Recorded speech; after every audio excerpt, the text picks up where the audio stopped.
Good morning my dear student, कक्षा 11 के विद्यार्थियों। आज हमारा टॉपिक है क्लास 11 सब्जेक्ट ई को वीडियो का छठा भाग चैप्टर 3। आज हमें यही पढ़ना है। चलिए अब हम देखते हैं। देखिए आज का हमारा टॉपिक है मांग की आय सापेक्षता, इनकम इलास्टिसिटी ऑफ डिमांड। ठीक है, चलिए हम पढ़ते हैं क्या लिखा है इसमें। जिस प्रकार मांग की मूल्य सापेक्षता में वस्तु की कीमत कारण है, उसी प्रकार मांग की आय सापेक्षता में ग्राहक रूपी व्यक्ति आय का कारण है। जैसे मांग में कीमत कारण होता है, मांग की मूल्य सापेक्षता में कीमत कारण होता है, उसी प्रकार से मांग की आय सापेक्षता में व्यक्ति कारण होता है। यानी क्या होता है कि मूल्य किससे निर्धारित होगा? कीमत से। यानी कितना मूल्य है तो आप कीमत चुकाएंगे। इसी प्रकार से आय जितनी है तो आय कौन प्राप्त करता है? व्यक्ति प्राप्त करता है। तो आय व्यक्ति से जुड़ा हुआ मसला है। अर्थात मांग की आय सापेक्षता का उपयोग व्यक्ति की आय में होने वाली कमी वृद्धि के साथ मांग में होने वाली कमी वृद्धि को मापने के लिए किया जाता है। यानी व्यक्ति की आय बढ़ेगी तो क्या होगा? उसकी डिमांड बढ़ेगी। व्यक्ति की आय घटेगी तो उसकी डिमांड क्या होगी? मांग क्या होगी? कम होगी। इसलिए मांग की आय सापेक्षता किसी एक व्यक्ति पर निर्भर करती है। मांग की आय सापेक्षता का अर्थ क्या है? व्यक्ति की आय में होने वाला प्रतिशत परिवर्तन और मांग में होने वाले प्रतिशत परिवर्तन को हम आय सापेक्षता कहते हैं। व्यक्ति की आय में होने वाला प्रतिशत परिवर्तन और व्यक्ति की मांग में होने वाले प्रतिशत परिवर्तन को हम आय सापेक्षता कहते हैं।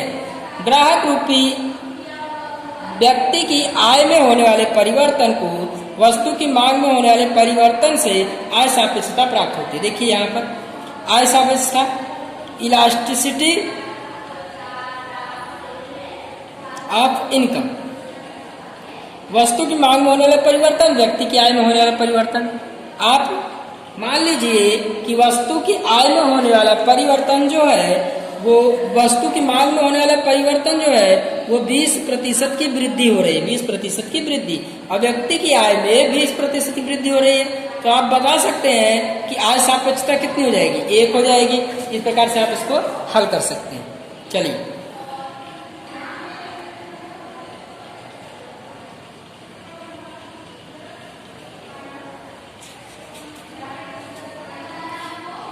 मांग की आय सापेक्षता के प्रकार। मांग की आय सापेक्षता के प्रकार देखिए 3 प्रकार है इसके मुख्य रूप से। पहला है हकारात्मक आय सापेक्ष मांग। ग्राहक रूपी व्यक्ति, हकारात्मक यानी आय बढ़े, लगातार बढ़ोतरी हो तो क्या करेगा? वस्तु की मांग में बढ़ोतरी हो, आय में कमी हो तो वस्तु की आय में कमी होती है। तो ऐसी वस्तु मांग को हकारात्मक कहते हैं, क्योंकि आय बढ़ती है तो डिमांड बढ़ेगी, आय घटेगी तो मांग क्या होगी? कम होगी। वास्तव में हकारात्मक आय सापेक्ष 3 प्रकार के, इसमें हकारात्मक आय में भी 3 प्रकार है। कौन कौन से? देखिए इकाई आय सापेक्ष मांग, व्यक्ति की आय में होने वाला परिवर्तन और वस्तु की मांग में होने वाला परिवर्तन दोनों का अनुपात 1 होता है तो उसे हम इकाई आय सापेक्ष मांग कहते हैं। इसी प्रकार से 1 से अधिक आय सापेक्ष मांग। ध्यान दीजिए, व्यक्ति की आय में होने वाला परिवर्तन, व्यक्ति की आय में होने वाला परिवर्तन वस्तु की मांग में होने वाले परिवर्तन की तुलना में कम हो। यानी व्यक्ति की आय कम हो लेकिन मांग ज्यादा हो तो ऐसी वस्तु को हम 1 से अधिक आय सापेक्ष मांग कहते हैं। इसका उल्टा देख लीजिए, जब एक व्यक्ति की आय कम हो, व्यक्ति की आय में होने वाला परिवर्तन वस्तु की मांग में होने वाले परिवर्तन की तुलना में ज्यादा हो तो ऐसी मांग को हम 1 से कम आय वाला कहते हैं। ये तो हकारात्मक की बात हो गई। अब नकारात्मक पक्ष की बात कर लेते हैं। ग्राहक रूपी व्यक्ति की आय में बढ़ोतरी होने से वस्तु की मांग घटे, व्यक्ति की आय में कमी होने से वस्तु की मांग बढ़े। यानी आप उल्टा हो जाए। वहां पे हमने क्या पढ़ा कि आय बढ़े तो मांग बढ़े, आय घटे तो मांग घटे। यहाँ पर आय घटे तो मांग बढ़े, आय बढ़े तो मांग घटे। यानी यहाँ पर उल्टा हो रहा है। जब उल्टा हो रहा है तो उसे हम क्या कहेंगे? नकारात्मक आय सापेक्ष मांग कहेंगे। उम्मीद है आपको समझ में आया होगा। ये किस पे लागू होता है? तो गिफ्ट वस्तु पे, यानी अत्यंत सस्ती वस्तुओं पे लागू, जैसे बाजरा, कोदो, मोटा कपड़ा, पामोलिन तेल, वनस्पति की। यानी इसमें आय भी बढ़ेगी ना, तो भी व्यक्ति इन चीजों को खरीदेगा नहीं। आय घटेगी भी तो भी इतनी घटिया चीजों को खरीदेगा नहीं। शून्य आय सापेक्ष मांग, ग्राहक रूपी व्यक्ति की आय में परिवर्तन होता है लेकिन वस्तु की मांग में कोई परिवर्तन नहीं होता, यानी वस्तु की मांग 0 होती है, तो उसे हम कहते हैं शून्य आय सापेक्ष मांग कहते हैं। चलिए, मांग की प्रतिमूल्य सापेक्षता, क्रॉस इलास्टिसिटी ऑफ डिमांड। स्थानापन्न वस्तुएं, यदि वैकल्पिक वस्तु के रूप में उपयोग में ली जाए तो ऐसी वस्तुओं का स्थानापन्न वस्तु कहते हैं। जैसे कि एक वस्तु के बदले में आप किसी और वस्तु को वही काम, जैसे आपको बढ़िया क्वालिटी की टीवी चाहिए लेकिन अगर पैसा नहीं है तो आप उससे कम पैसे वाली टीवी ले आकर देखते हैं, लेकिन काम वो वही करता है, तो इसको कहेंगे स्थानापन्न वस्तुएं। पूरक वस्तु क्या है? पूरक वस्तु जैसे मोबाइल और उसका चार्जर, अगर चार्जर का दाम बढ़ेगा तो मोबाइल का दाम ऑटोमेटिक बढ़ जाएगा, तो एक दूसरे से जुड़ी हुई हो ऐसी वस्तुओं को हम पूरक वस्तुएं कहते हैं।